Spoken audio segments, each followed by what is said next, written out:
Tiba-tiba ada percikan dari petasan ini yang kena ke dekorasi bangunan. Karena kainnya tuh flammable banget, apinya tuh nyebar cepet banget sampai ke atap. Dan beberapa bagian lelehan kainnya tuh sampai jatuh ke kepala tamu-tamu undangan di sana. Mereka tuh sampai kehilangan temen sama keluarga terdekat mereka di hari pernikahan mereka.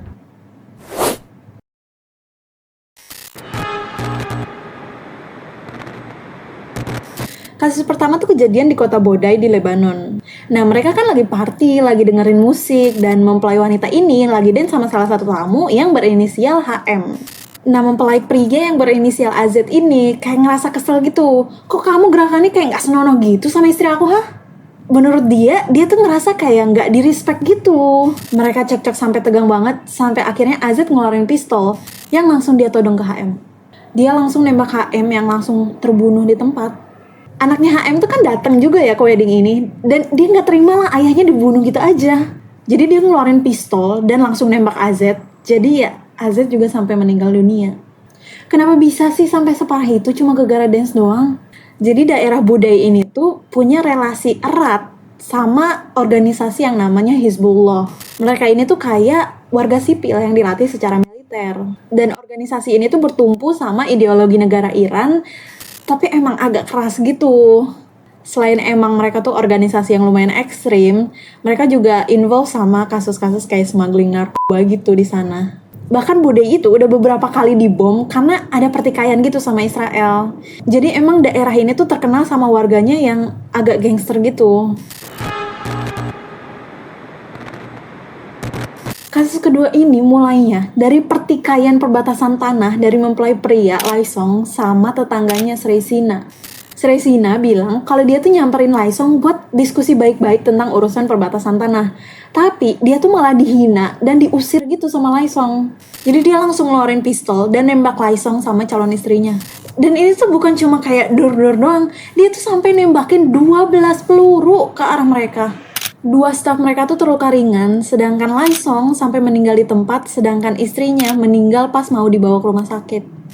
Dan di situ tuh Sri Sina langsung naik motor, langsung kabur gitu aja. Pihak keluarga Laisong nggak terima lah, dia minta tanggung jawab gitu kan. Kakaknya Laisong tuh sampai bilang, nggak mungkin lah ini tuh urusan tanah doang. Dia ini pasti udah lama dendam dan ngerencanain buat ngebunuh Laisong. Makanya kan dia bawa pistol. Padahal Laisong tuh orangnya baik dan selalu respect orang lain. Dia tuh bertanggung jawab lagi. Dia tuh udah bertahun-tahun ngurusin ibunya yang sakit kanker. Untuk di kasus ini sebenarnya emang mereka tuh belum nikah. Mereka tuh baru tunangan di bulan November 2023. Dan mereka niat nikah di akhir tahun 2024. Tapi plan pernikahan mereka tuh malah jadi acara pemakaman. Jadi Sri Sina ditahan pada 17 Juni 2024. Sri Sina tuh punya title yang namanya Okna. Cuma sekitar 1.300 orang yang punya title ini di Kamboja. Karena mereka ini tuh orang-orang yang ngasih donasi tinggi buat perkembangan negara mereka. Kurang lebih kayak 8 miliar rupiah atau bahkan mungkin lebih.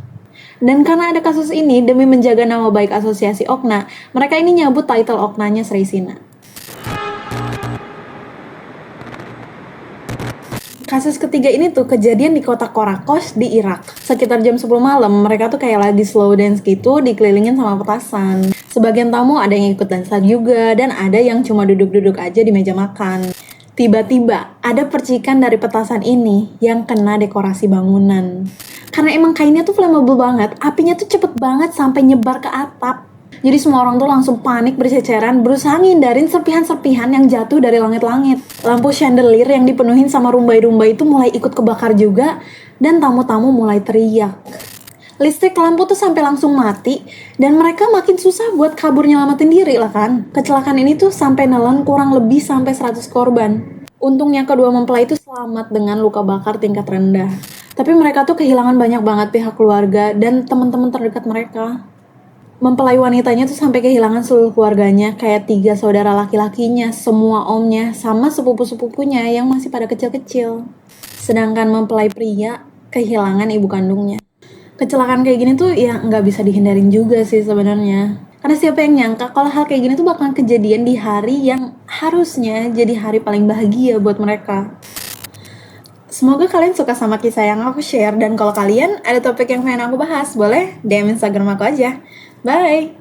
Don't forget to subscribe!